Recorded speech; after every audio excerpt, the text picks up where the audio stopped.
Macau is behind us, but Phoenix isn't exactly a walk in the park either. We're on the throwback 1989 layout here, rather than the 1991 one, but I've never driven any layout of the Phoenix circuit before, and I'm still muscling a Coloni that handles like a wounded goose. Let's see what happens. So, you'll join me on the outlap again, because there's plenty of glorious mistakes to enjoy. Starting here, because, well, the track looked like it carried on. It was confusing, it was a bit of a illusion, and yeah, I've now got to wait for everyone to go past before I can rejoin the track. So, great start.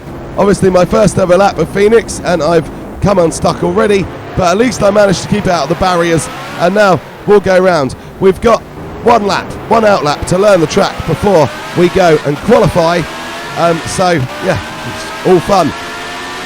So let's see, and here we go again, and again. I was looking at the road, and the corner was a little bit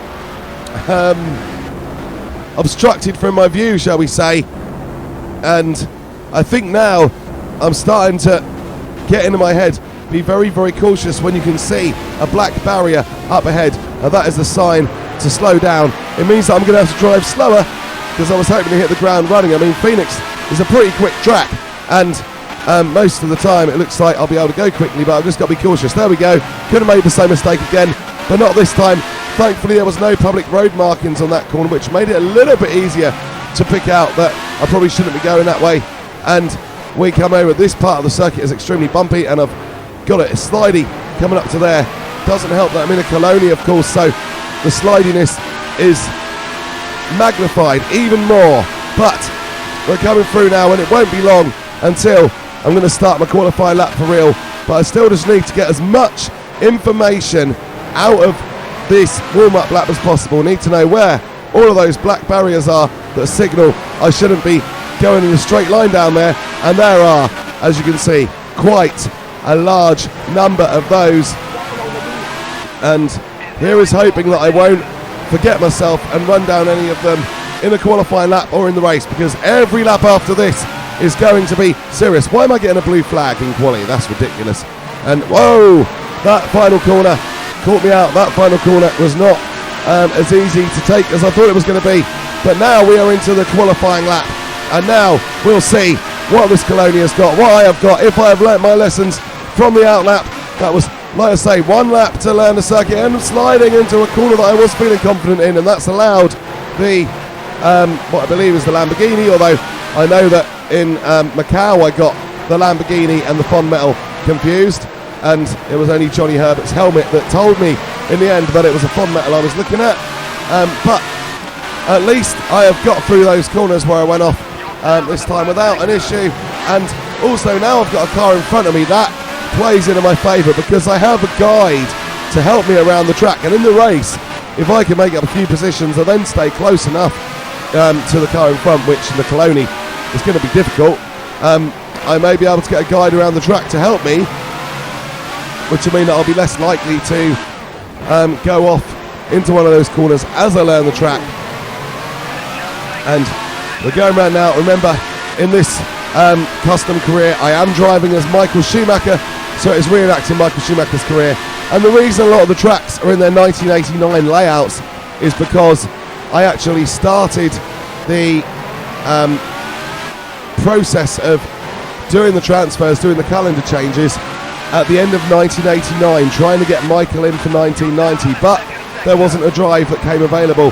So we did go in 1991, and we only just got a drive with Coloni, and it's looking like it's going to be just as difficult to get a drive next year unless I stay with Coloni, which will transform to Andrea Moda. Once again, I can't get that corner right. It just doesn't drive as it should do. Like, that corner feels like it should be a break and then a point and squirt out, but it just isn't.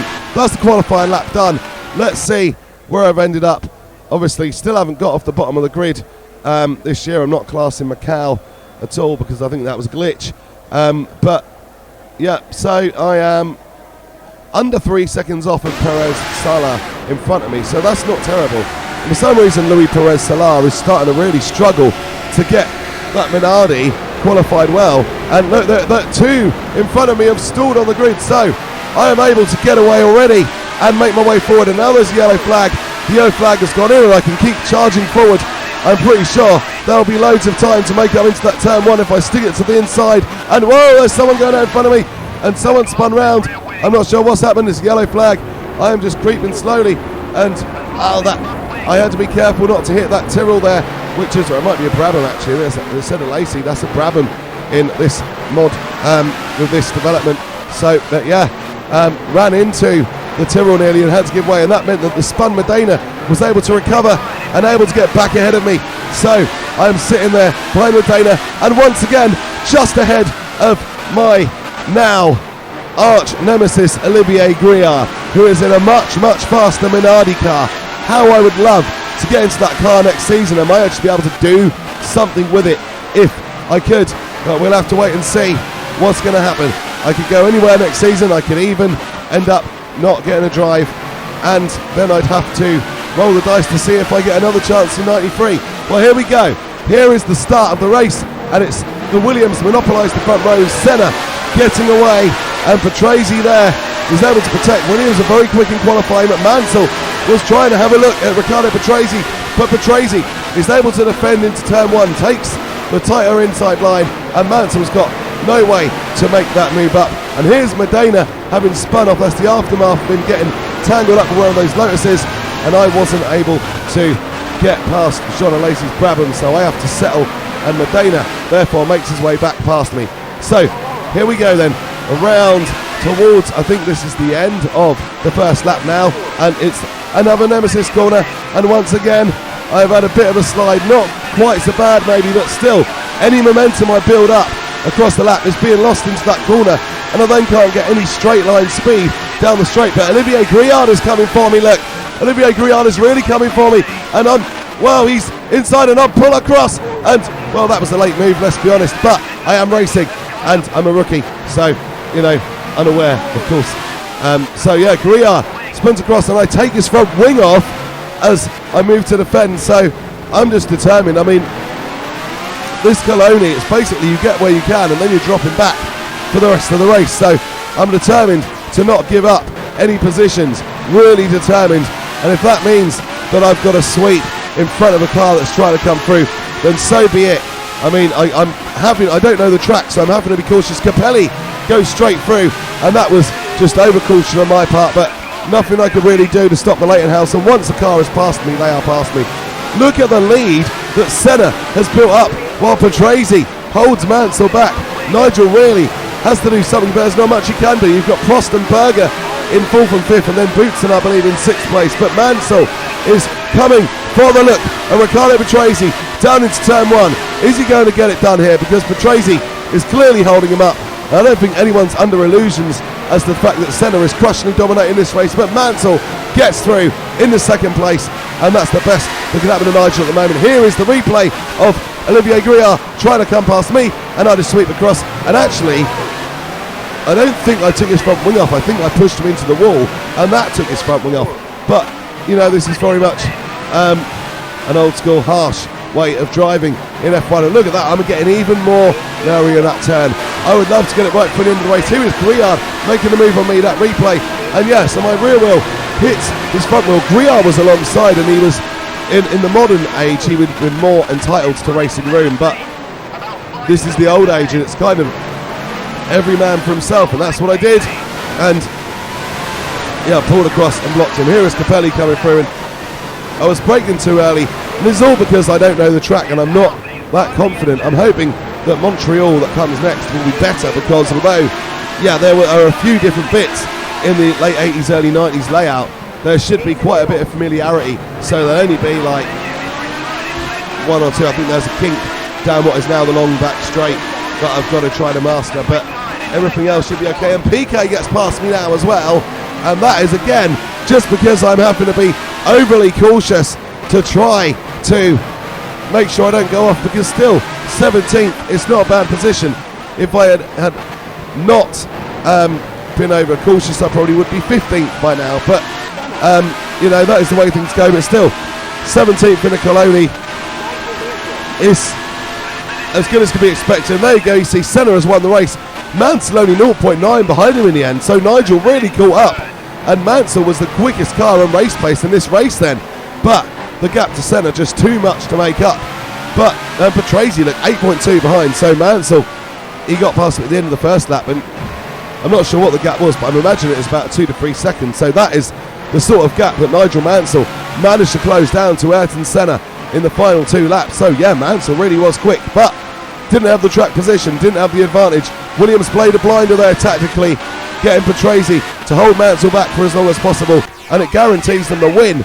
But ultimately, of course, Mansell's consistency means that Senna makes up precious little ground in the World Championship, and I will tell you that gap very shortly.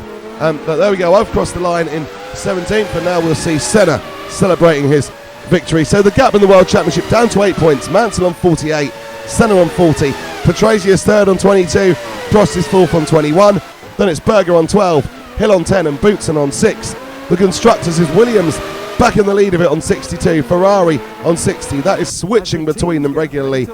Let's take a look at the official So here is the final race result, and whereas we got a lot of unexpected points finishers in Macau, this was very much the top 3 teams just totally asserting their dominance. Senna, Mansell, Patrese, Prost, Berger and Boutsen, and we've got a couple more replays to show you before we end this. So this is PK passing me, or trying to pass me. I think we're looking at the battle, we're joining the battle before that point, and I'm able, in this part of the track, I've sort of got a bit of confidence, so I'm able to know where to go to defend from Nelson. It looks like the car is bottoming out because I'm not hitting anything, but I'm getting quite a few sparks coming up. But there is the moment where I was cautious. Oh no, it wasn't cautious. I went in too deep into the corner and I hit the barrier, and that lost me all of my momentum. I was very lucky not to get any damage, but that lost me all of my momentum, and Nelson was able to get through. And although I had a speculative look at getting back past him, realistically in a Coloni, that was never on. So Senna is leading home from Nigel Mansell. I will have to settle for 17th obviously, but Senna leading home from Nigel Mansell. Here's the moment when Ayrton Senna crossed the line, and a fantastic victory for Senna. Not quite as dominant as most of his wins this year, but still a win nonetheless. And all that remains for me to say now is, if you've enjoyed this, please remember to like and subscribe. Subscribing is free and it really helps the channel out, and hit the bell for future notifications. Take care of yourself and others around you, and I will see you soon. Thanks for watching.